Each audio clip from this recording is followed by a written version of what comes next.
Kotturu Lakshmidevi wife of Rajalingam.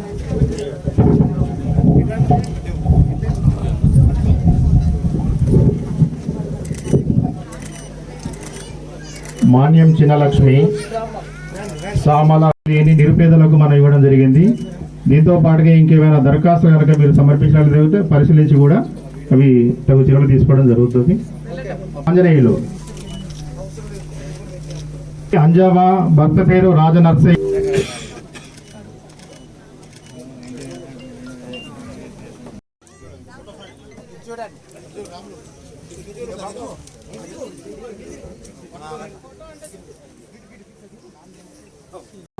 ఊరు చుట్టుపక్కల agriculture ఏమన్నా కమర్షియల్లోకి మారిపోతే అవన్నీ తీసేసుకుంటూ మిగతా అందరు రైతులు ఎవరైతే సేద్యం చేస్తున్నారో వాళ్ళందరికీ కూడా వ్యవసాయం చేసుకోవడానికి సహాయంగా పంట సహాయంగా ఇస్తున్నటువంటిది రైతు భరోసా.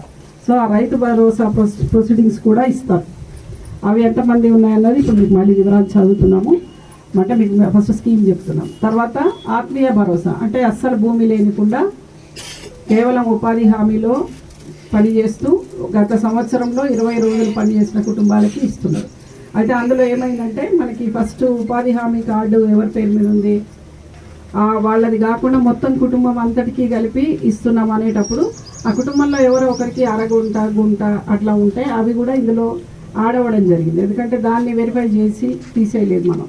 దానివల్ల మనకి మొన్నటి సభలో ఎకరము పావు గుంటను అట్లా ఉన్న వాళ్ళకి కొంతమందికి ఆత్మీయ భరోసా ఉంది అది ఇదని వచ్చినాయి.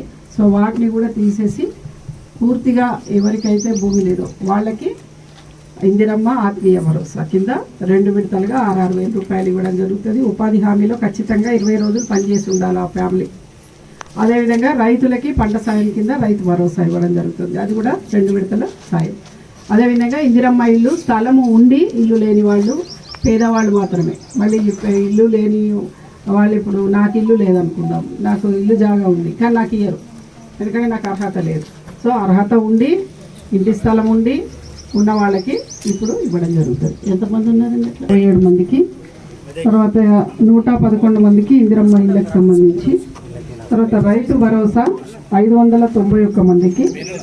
తర్వాత 31 మందికి ఇందిరమ్మ ఆత్మీయ భరోసా అంటే ఉపాధి సంబంధించిన ప్రొసీడింగ్స్ ఇప్పుడు ఇస్తాం.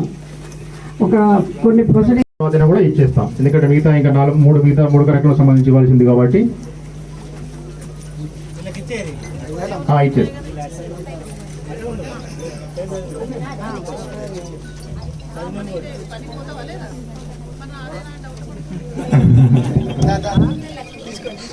లక్ష్మీదేవి తీసుకోమా.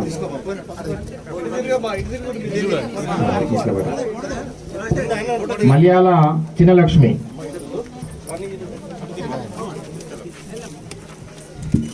కొత్తూరి గంగరాజు, ఇట్రామా ఇటు తీసుకో. ఆరెల్లి పద్మ. మీరు అందరూ ఒకసారి ప్రొసీడింగ్స్ పట్టుకొని ఈ వరుస క్రమంలో నిల్చోండి. అమ్మమ్మ ఆగండి. ఈ వరుస క్రమంలో ఇటు ఎదురుగా నిల్చోండి. అమ్మా గంగవ్వ అవ్వ కోటగిరి జమున. జమున ఎక్కడ అమ్మ? నువ్వు కూడా రా అమ్మ. జమున మేడం తీసుకోండి. ఇక అందరు దయచేసి ఇటు రండి. ఇటు రండి అమ్మా. ఇక్కడ నిల్చోండి. వరుస క్రమంగా నిల్చోండి. అవ్వ